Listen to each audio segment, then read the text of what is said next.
Okay, well, welcome to our Wednesday night class. We're looking at a survey of Proverbs. This is our fourth lesson. We have two more to go. Before we keep going, let's go ahead and have a word of prayer. Our most blessed Father, thank you ever so much for all that you have done for us. We thank you for this time that we can come together to study your word, especially this beautiful book of Proverbs. We hope that it would help to make our faith more practical and understandable and be able to take this wisdom that we can gain from it and shape who we are so that as we interact with all the different things that we have to do with in this physical world, that we would be much wiser, that our spirit would learn to reflect your wisdom, your love. We ask this in Christ's name, amen. Amen. Okay, so I have a little bit of an apology. I did the outlines, and again, because I got focused on the camera because we moved it, I found all these new settings. I am not satisfied. I've been going nuts because it's grainy. So if you're on YouTube, you probably know. So I came in at 4 o'clock and we started working, trying to do these, getting the graininess out of it, and the clarity and everything, and that took a lot of time. So I got too excited and left them at home. So I can email them to you, send them out, but yeah, I don't like doing all that work and then copying them, leaving them at the house. That drives me crazy. Okay, so this time we're looking at Proverbs, the grouping of 19 through 25.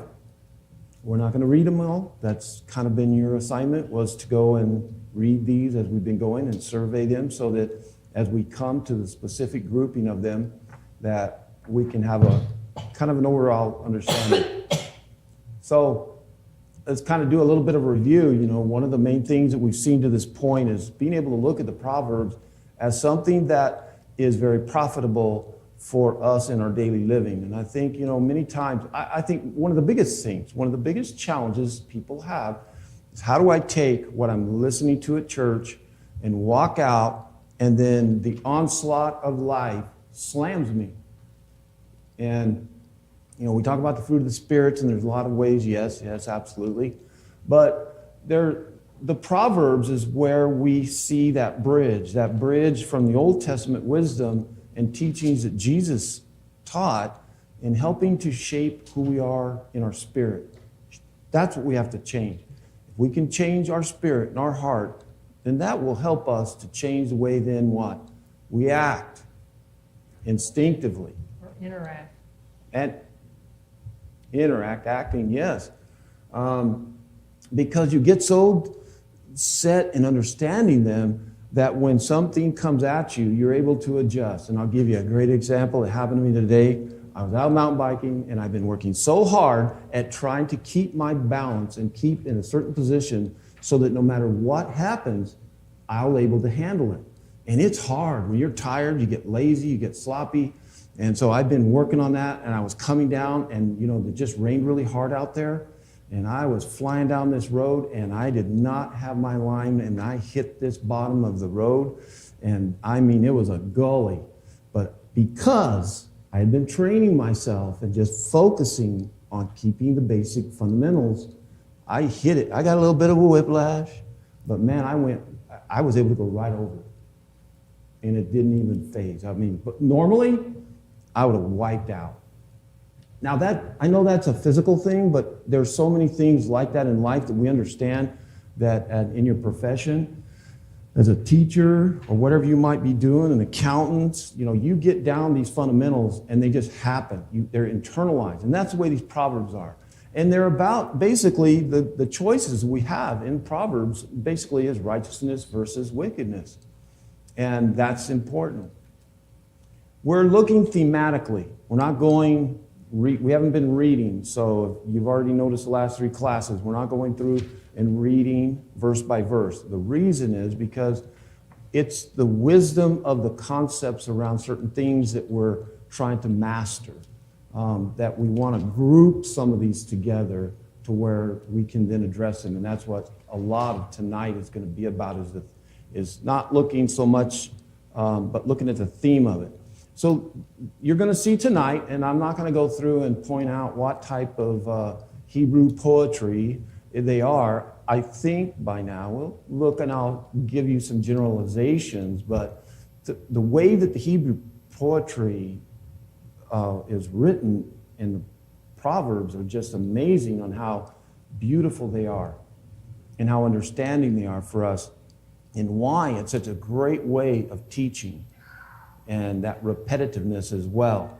And so the idea basically, again, that we looked at kind of more after we looked at the Hebrew poetry, we talked more a little bit about this concept between righteousness equals blessings and unrighteousness is harm.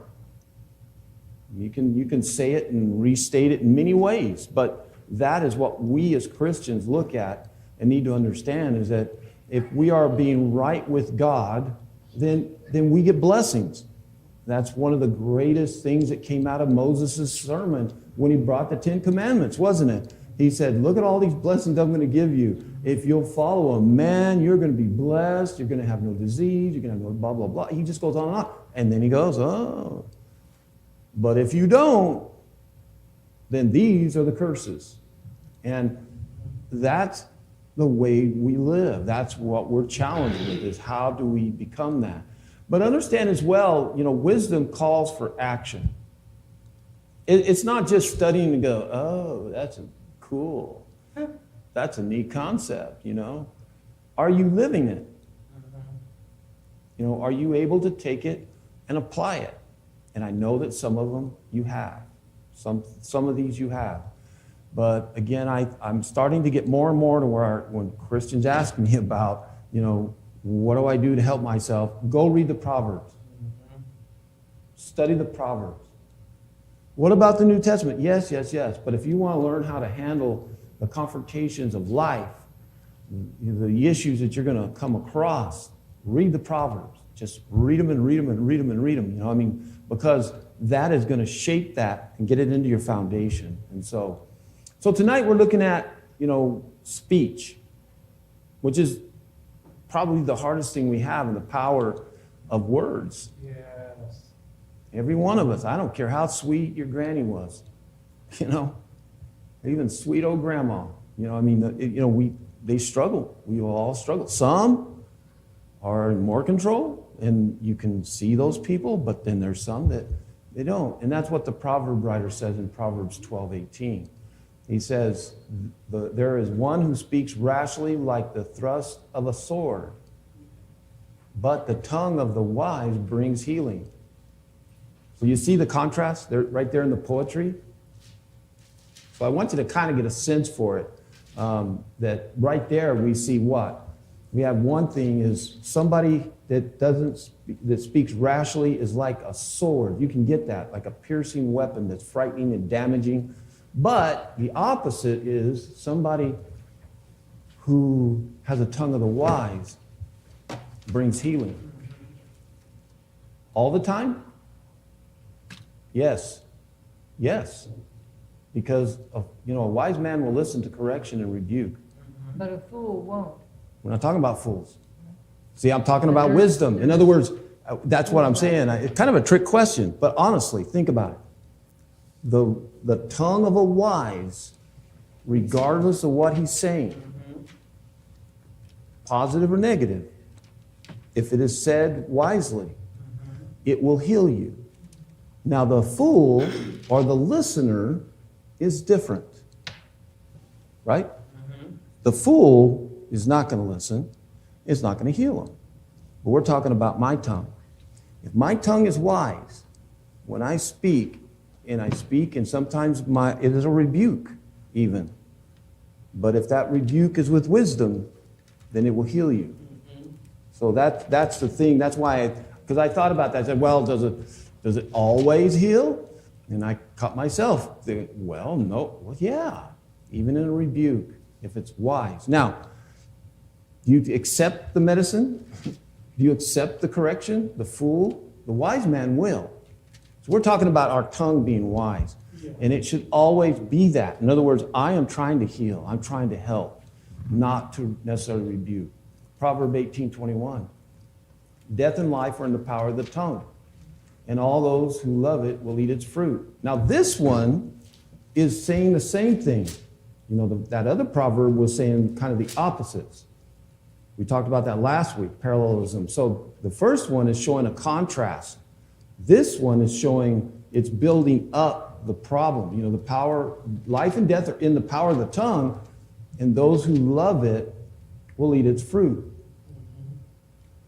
So could this go either way? So in other words, the fool who is using his tongue inappropriately, he'll eat its fruit, which isn't going to be good. So the life and death are in the power of the tongue. Okay, so as you speak, and those who love it, love what? Love the power of the tongue?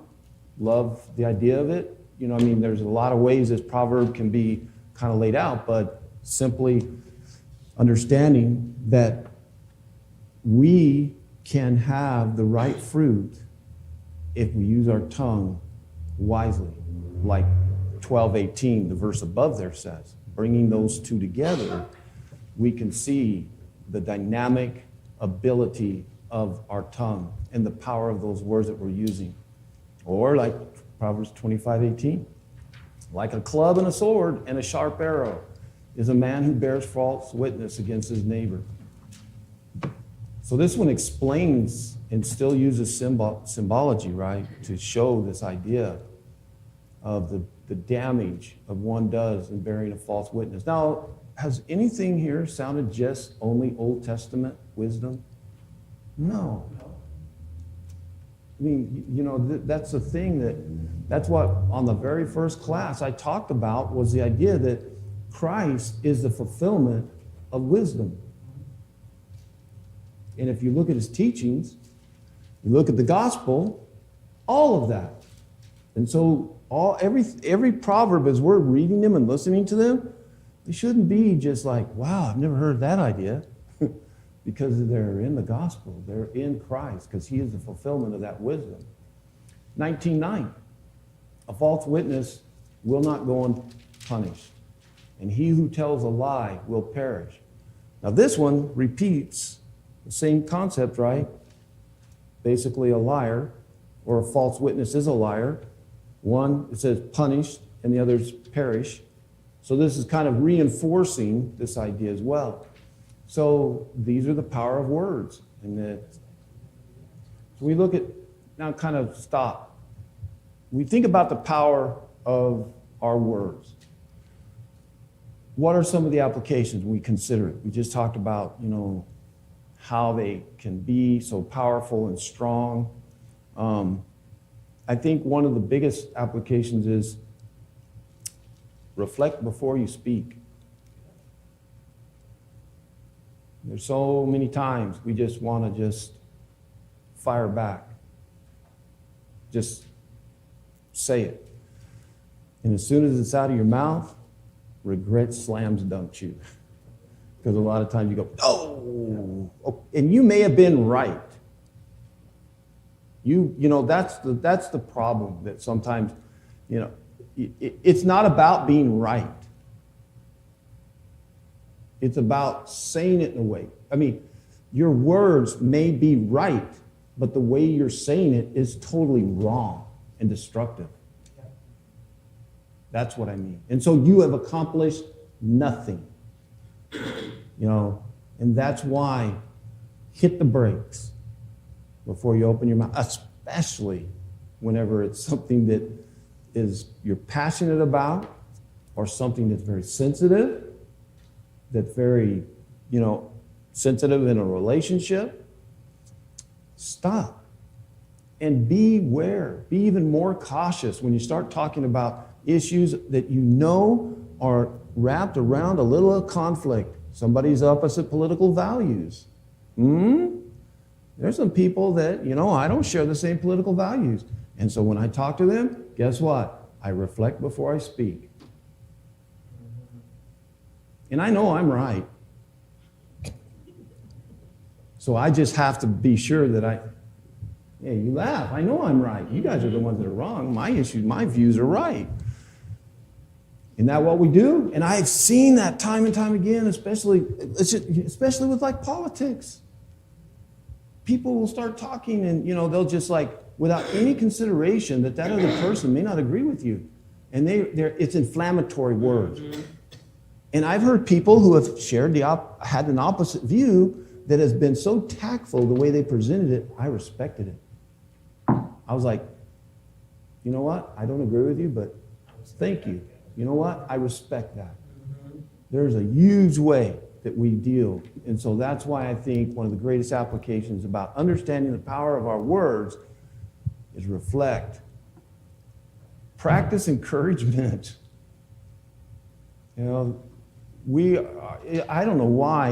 It just seems to be more natural through sarcasm. It may be funny to you. I have to really watch my sarcasm. Because I think it's funny, and I get sarcastic. And I know a lot of people don't like sarcasm. They don't take it well. And I've had to correct myself and tell people, I'm sorry, I was being sarcastic. I wasn't being serious. I was being kind of sarcastic. And you know what that means? I didn't reflect before I spoke. Or I didn't know that person. Now, a lot of people who know me really well, after a while, they know Ron's sarcastic. He doesn't mean that. He just, that's the way Ron is. But if I don't know you real well, that's what I mean about reflecting before we speak. And that's even with people sometimes that you have known for years and years.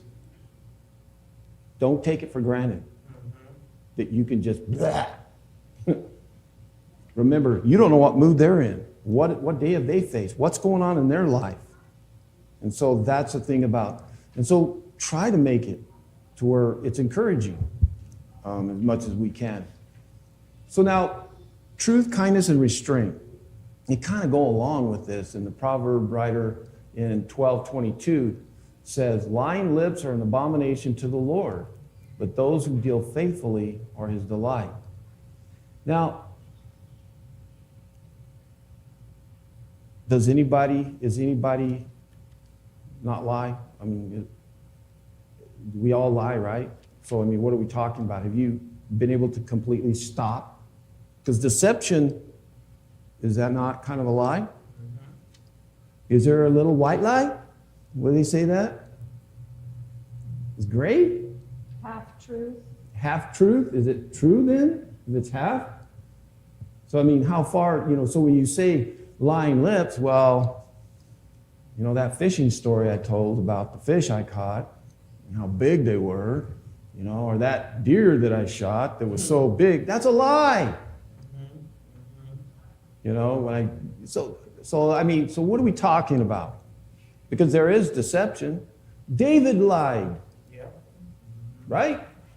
Yeah. David was a liar. He could look right at Saul. So huh?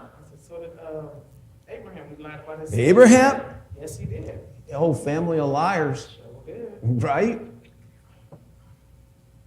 So what are we talking about? We talk about when we say, that, lying lips are an abomination to the Lord, but those who deal faithfully are his delight. Mm-hmm. So we're not talking about perfection, but there is a difference in the way that some people are just totally deceptive. They're just, the truth does hurt. If it's applicable, then let it hurt. I understand. We're never going to master completely. But look at the way the Lord describes it, an abomination with a heart. Where does it come from again? All this is coming from the heart. Proverbs 15:1. A gentle answer turns away wrath. Yeah. But a harsh word stirs up anger. Mm-hmm. And that's not changing the truth. You can say the truth with a gentle answer. You can say the truth with a harsh word. And this is exactly what I always say. What do you want? Do you want to win that person to your understanding and agree with you? Or do you just want to fight? Because a harsh word, one that hasn't stopped and thought about it, is going to just stir up anger. And you'll never persuade. You won't persuade them. Proverbs 25:15. For by forbearance a ruler is persuaded, and the soft tongue breaks the bone. Now this one is kind of what they describe as kind of an exaggeration of kind of showing the intensity of it, a soft tongue. I mean, a soft tongue crushing a bone by forbearance. What is that?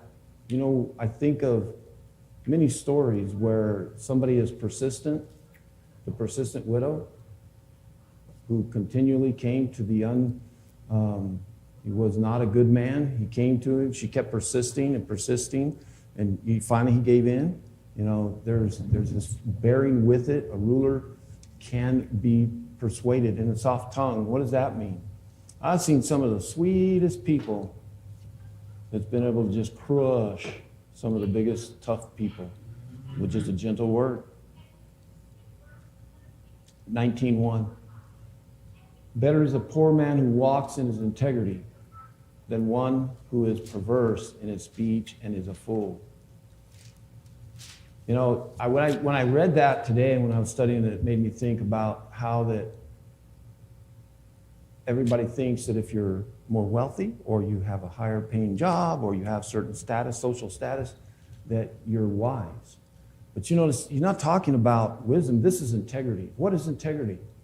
Integrity is maintaining the value without flexing beyond its capability. That's what I described about, like, you know, when they test the integrity of a material, they put it under and they twist that metal and pull on it to see if it maintains its integrity. And that's the way I see our character as a Christian or a man, even no matter where he's poor. Notice that? You say, well, a poor man would be vulnerable, so he's not going to have integrity because he's going to do what he has to do to survive.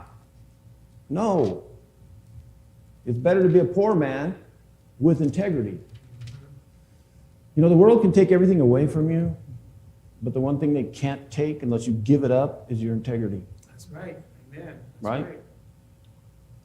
You know, and that should be so precious to us, to want to maintain that integrity of what the values we have as a Christian. And that was one of the major conflicts in the first century whenever the Romans were persecuting Christians, and then they were being drug out and having to proclaim or renounce Christ or die. And some of them, they didn't pass that test. And some of them were martyred, and they maintained their integrity. And so we're not asked to go to that level, praise the Lord. You know, that we're not being asked to go to that degree. But what about in little things in life? Little challenges that we are dealt with. It's better to be that poor man and have our integrity than somebody who is perverted in their speech and they're a fool.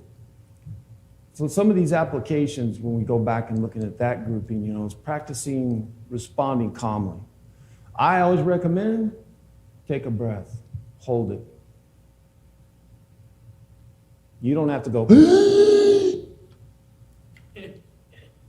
okay, we'll go. But take a breath.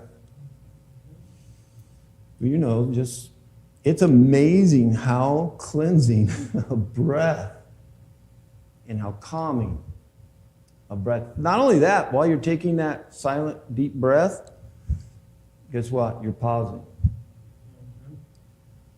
And that's why I say, take a breath, practice, so that whenever it does come, you'll have a wiser way of responding to whatever conflict or situation you may be faced with. Yeah. The other one is very similar to what we've been talking about, is pause. You don't have to speak lightning round. You don't have to just fire off. Some of the scariest people I've run across at times is the ones who really, they'll stop as you're talking to them in a deep conversation, and they'll sit there, you know, somebody I'm debating, they'll sit there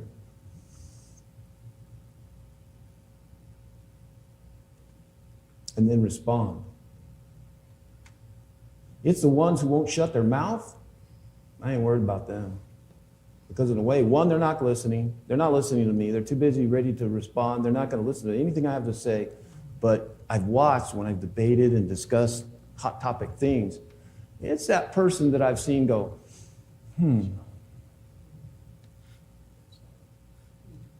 They're thinking. And you can see it. You've probably seen that in some people. You don't have to respond to everything somebody says is controversial. You don't have to respond, you're right, to everything everybody says. And also consider that sometimes what's coming at you is just to inflame you. Even from your beloved ones, your family, sometimes they're poking. And I think family, an intimate family, oh, don't they know those buttons? My older brother, oh my. I could not, it took me years to figure out to absolutely show him no response and no emotion. And not respond to him at all. Because he fed on that. When he saw me getting mad, woo, he loved it. He just like, ho ho, and he would just keep attacking. But if he couldn't tell that it was bothering me, it just sucked the wind out. It was incredible. And so there's a lot about that, practicing being calm. And you look smarter. Being calm, being slower. The faster you talk, you look like you got something to hide. Or you're not listening. They know you're not listening. Let's hit into the one that none of us are involved in, right? Gossip. I know this. None of us have gossiped, huh? I think this is a hard one. What is gossip? Then the Proverbs writer says in 2019, talking about it, he who goes about as a slanderer reveals secrets. Therefore, do not associate with a gossip. So what is gossiping? If we look at this verse, just looking at that verse. So he's saying, don't hang out with a gossip. Why? Because they're slanderers. And in the legal terms, what is that? False accusations or misinformation?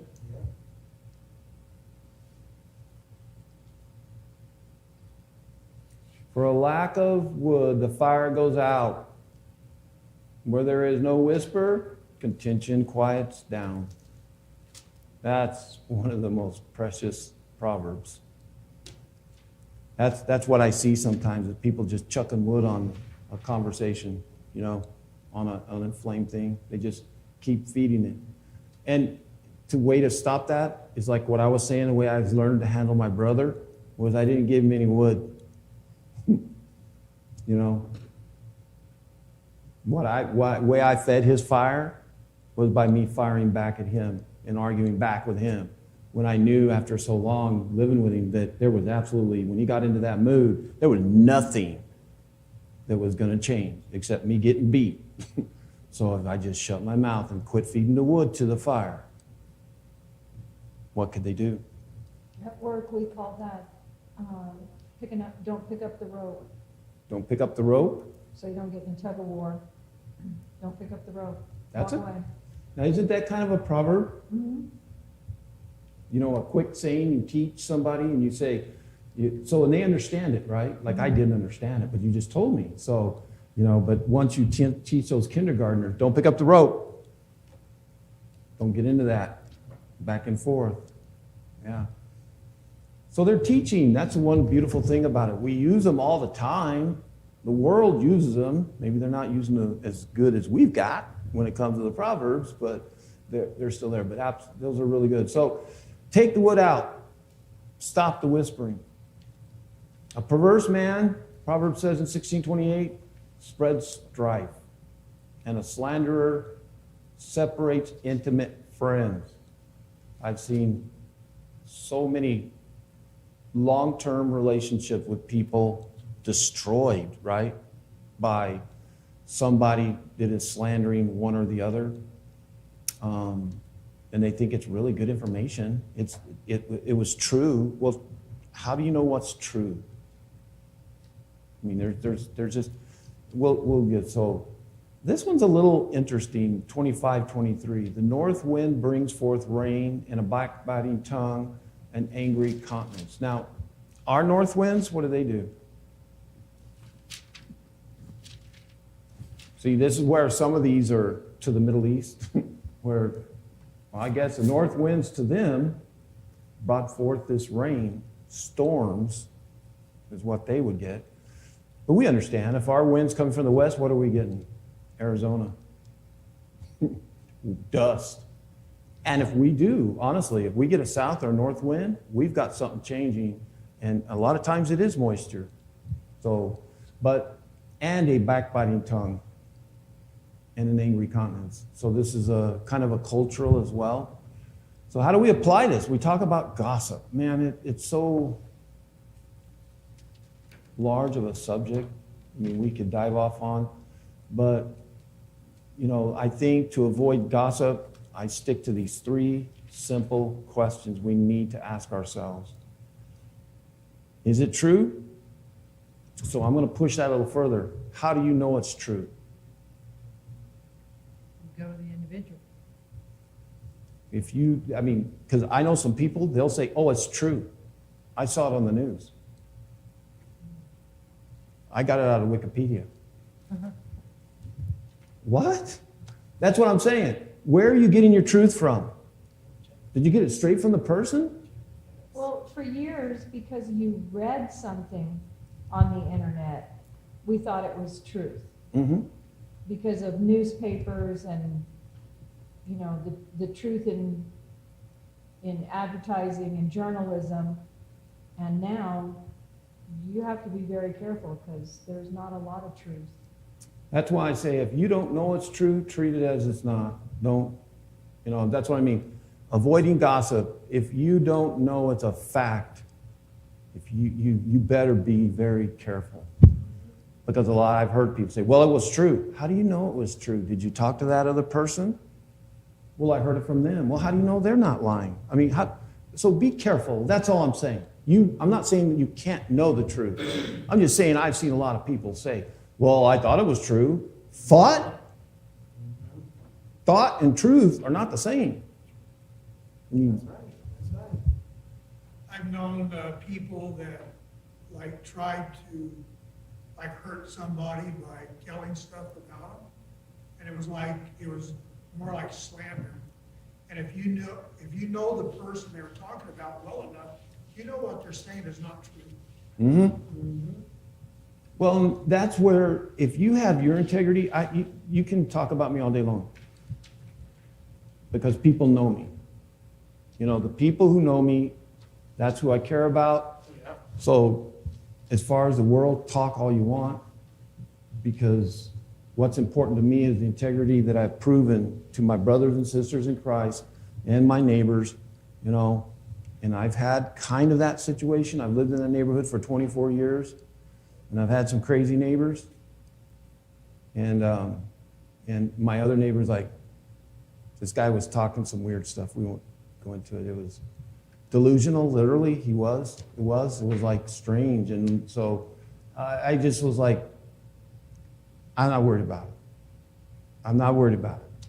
I said, you can talk to all my neighbors. They know who I am.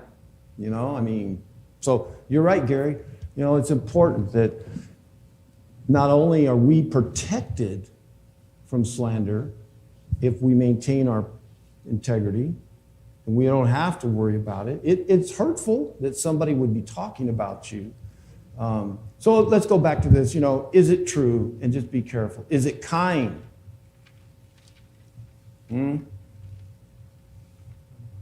Is it really necessary? And does that person that you're talking to really need to know? Do they have a need to know? What are they going to do with it? Can you trust them?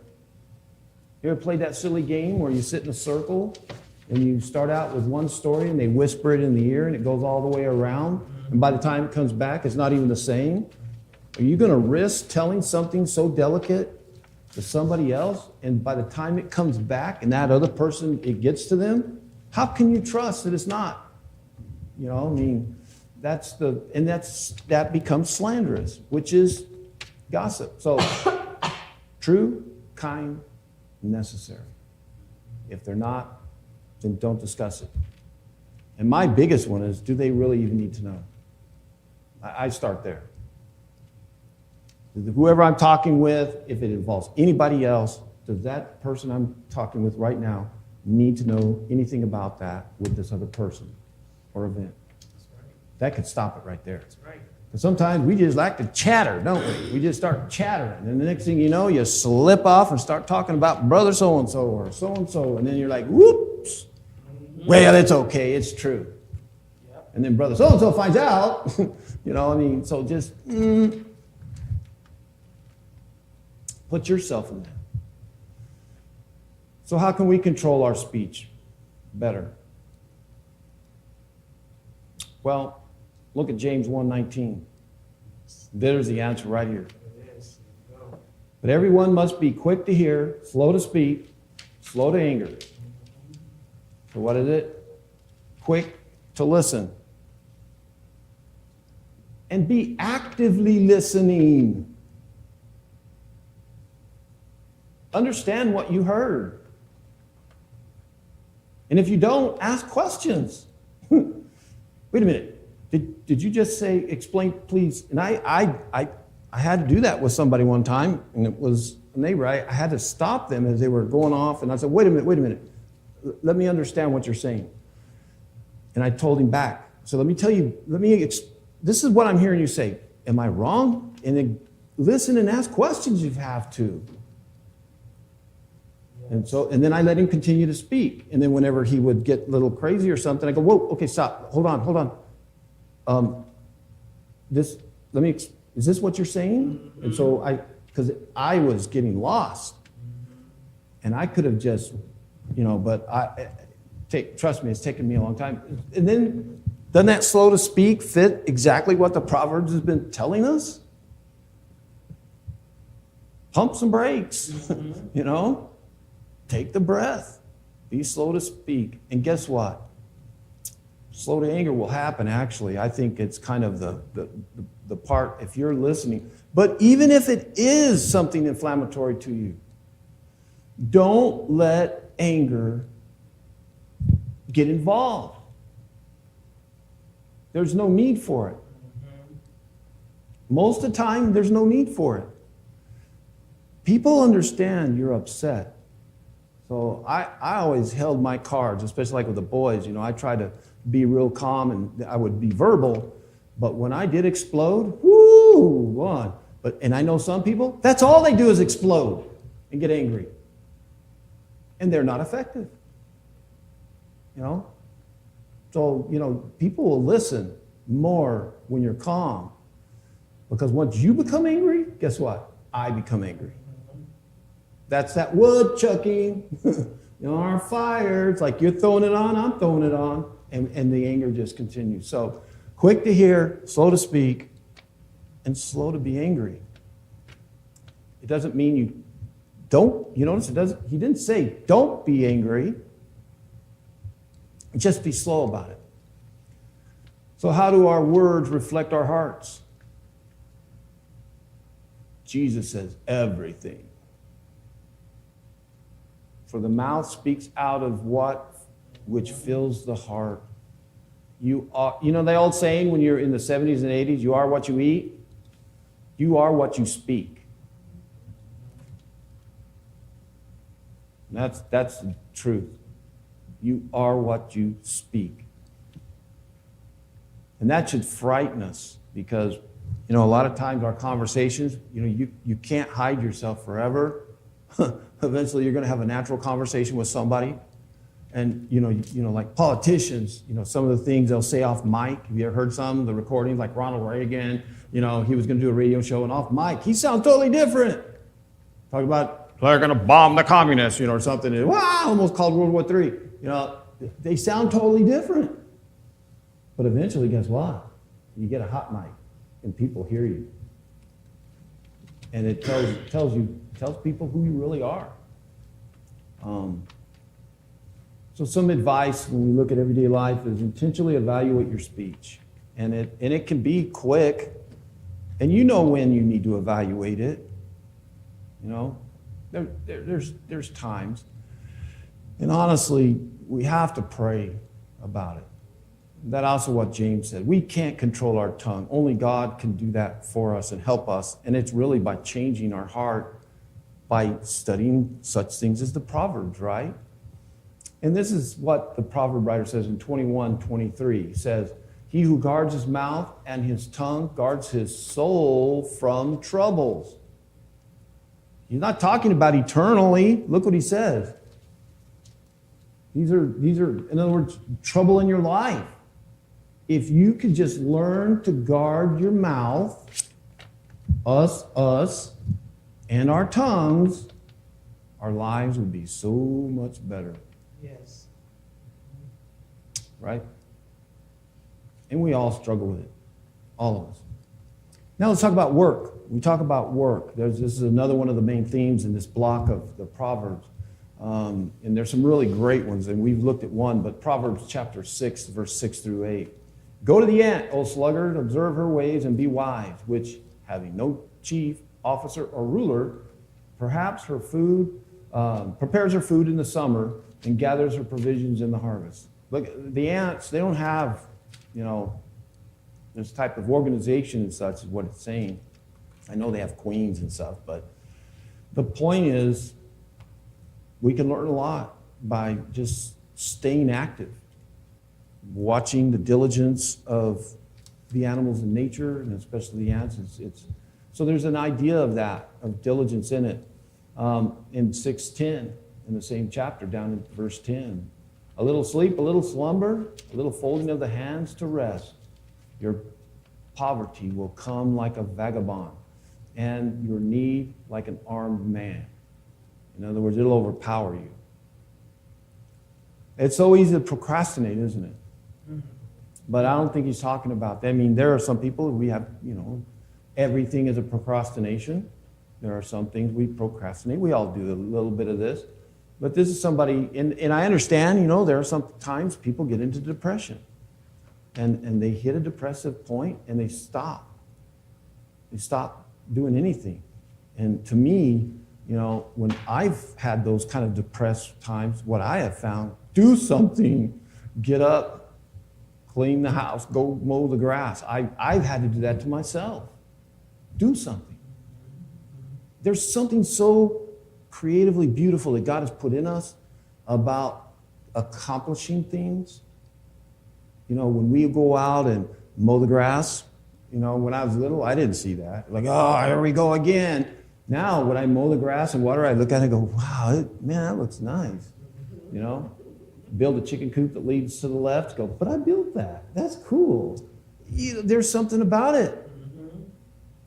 And sitting around and doing nothing, again, these are generalized principles. That's the other thing about Proverbs. These are guidance. These are things that help us to pull ourselves out of sometimes these situations we get in life where we don't want to do anything or we need help or something like that. But understand that diligence in work, whether it's in our personal life or around the house or professional, it is healthy. It's satisfying as well. Of course, he beats up on the lazy one. In Proverbs 12:27, a lazy man does not roast his prey, but the precious possession of a man is diligence. Why does a lazy man not roast his prey? He's so lazy he won't even cook it. Get up. That kind of hit home because we have so much food in our refrigerator. And I'm by myself at the house, and I walk up the refrigerator and go, oh, I got to cook it. I thought of this proverb. I thought, oh, this one's me, Am I so lazy that I won't actually take it out and cook it? And then when she went to Louisiana, was gone for a month, I'm going to die. It's like, I go to the refrigerator. So I've learned how to cook, But I thought of this. It's like a lazy man, but, diligence. I can cook the eggs really good, and potatoes and chorizo and burritos, but that's the thing, the guy is so lazy that he won't even cook, he won't even provide. So some of these applications, one, look at what's blocking you. Something's stopping us, right? Maybe it is emotional. Maybe it is something you're struggling with. But identify it. Understand that's what it is. Because a lot of times you get in that funk and you don't even realize it. You're just there, and you're just like, you don't realize that that's what's going on, why you're not accomplishing things, because there's been a lot of things happening in your life that have just pulled it out of you. So, we need to be able to recognize, why have I got into this lack of diligence or productivity or getting busy and stuff? See what it is. And then break it down. Start small. Sometimes our task, even around the house, trying to maintain your house, can be overwhelming. And then if you got to go to work all day and you come home and you got all that to do as well, it kind of was interesting that that's the most productive way we could get our boys to clean their room, was to say, just go get your socks. Oh, and they go get their socks. Okay, now go get your pants. And they go get their pants. Okay, now go get your toys. Put them up. But if we said, go clean your room, I can't clean my room. So we broke it down to something that was manageable. Just get your socks. Now, I don't know if I got it wrong. You'll have to verify with Suzanne. She was Close enough. close enough, yeah. But it is. It's kind of that way. And I've started applying that to myself, because sometimes I do my own laundry. And so there's times my laundry gets when I'm like, and I go and look at my piles of laundry. I'm like, okay, well, let's just do the underwear. So I'll do that. I break it down for myself now. I do use a hamper, okay? I'm not talking about picking it up around the house, but it really is. Recognize what's in your way and start to break it down and take it a little bit at a time, because every little accomplishment feels good. And it starts to break the cycle, and it helps us out. Because we're talking about these rewards, and that's what the proverb writer says in 10:4. Poor is he who works with a negligent hand, but the hand of the diligent makes rich. Because he has a reward. One who is diligent, that's trying, he's not always going to be successful, but can break it down and make those little accomplishments. There's a rich reward. But negligent or not doing anything, no, it's negative. It's not good. He who tills his land will have plenty of bread, but he who pursues worthless things lacks sense. Your land's not going to pop up. Bread's, you're going to have to do something. Now, of course, we just go to Walmart, but the principle is, it's just you have to be involved. There are some great rewards, sense of responsibility and accomplishment. 21:5, the plans of the diligent lead surely to advantage, but everyone who is hasty comes surely to poverty. A part of that reward, breaking it down, accomplishing it, piecing it out, it gives that. Somebody who just rashly or not doing, well, it will be a failure to you. And then 22:29, do you see a man skilled in his work? He stands before kings. He will not stand before obscure men. And not that, okay, well, you're going to stand before a president, but the point is, important people are going to recognize that you are working, that you're skilled. And again, I've seen that, in the military, where you have all these officers who would hang out, and every time somebody that was really high ranking, they'd all run over there to them. Oh, how you doing, General? How you doing, General? And I remember being really told by a mentor of mine, he said, you just do your job. If it's washing trash cans, you do the best job you can washing trash cans. Because when it comes down to it, guess who's going to look? The guy above is going to look around and go, well, I need to pick somebody for a very important role. Where's that lieutenant that was washing those cans that day? Or is he going to say, oh, all those guys who just ran up to me and just started, chatting with me. No, I need somebody, and that's what I mean. A skilled man in his work is going to stand, is going to be prominent of those who are important, and not be obscure. So that gives it that opposite. So commit to developing our own skills. And whether that's in your job, seeking them out, because you'll start to see that it's going to benefit you. One, this, again, it comes back to the accomplishment that I was able to accomplish this certification, or if it's in the world, or your Bible knowledge as well, things like that. And again, don't try to do it all at once. Work on one area at a time. Yeah. Because if you got a list like mine, it's big. I got a lot of things I need to work on. So I'm going to try to take them off one at a time. And the resources, time is a resource, right? The sluggard does not plow after the autumn, so he begs during the harvest and has nothing. Trust me, you keep putting it off, it's going to get you every time. Proverbs 3:9. Honor the Lord from your wealth and from the first of all your produce. Does that sound like a New Testament teaching too? I mean, why are we afraid to give the Lord our first, Give from our wealth. And it's not saying, the top 50%, but it's a spiritual attitude toward what we are putting first. Because if you did that, if we honestly were honest, we'd say, well, first I got to pay my house, and then I got to pay this, and that's the way we think logically. But spiritually, it's not saying pay the Lord first in your contribution, but is he honored? Honor the Lord from what you have. Yeah. If you have the ability, you can, great, But was he first or last on our list? Some of the applications is evaluate your use of time and resources. That's the biggest challenge I have.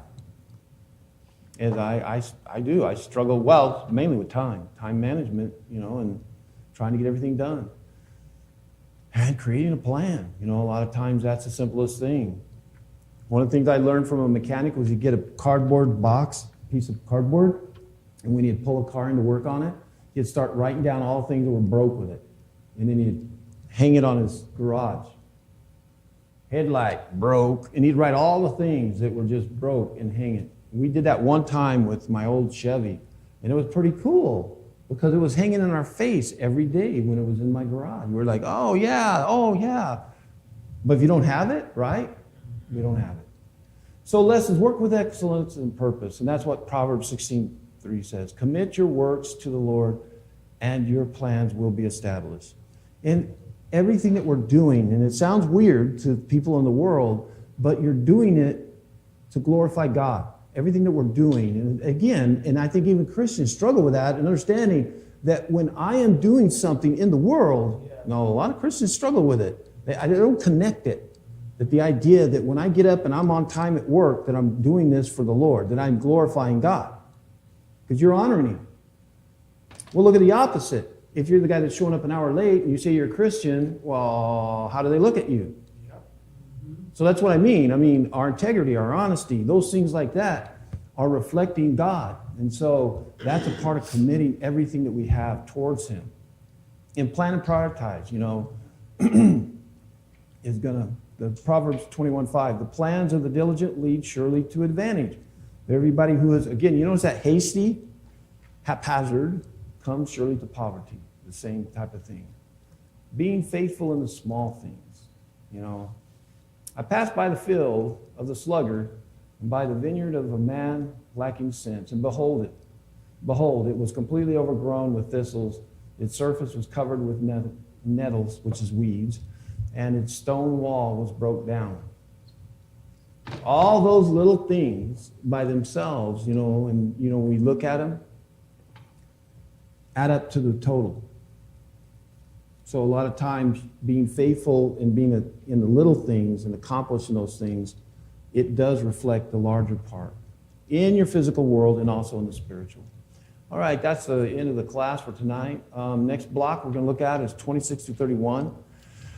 I'll get those handouts. I'll be here at the building Sunday morning for this night. I forgot. And then next week we'll have it. I hope you'll be able to join us 9:45 for Bible study. We're in the Gospel of Matthew. And then at 10:45, we're going through the book of Galatians. And at 4 p.m. Sunday, we're doing the book of Isaiah. And then, of course, we'll be back here at 6 p.m. next week. All right. Until we see you again, God bless.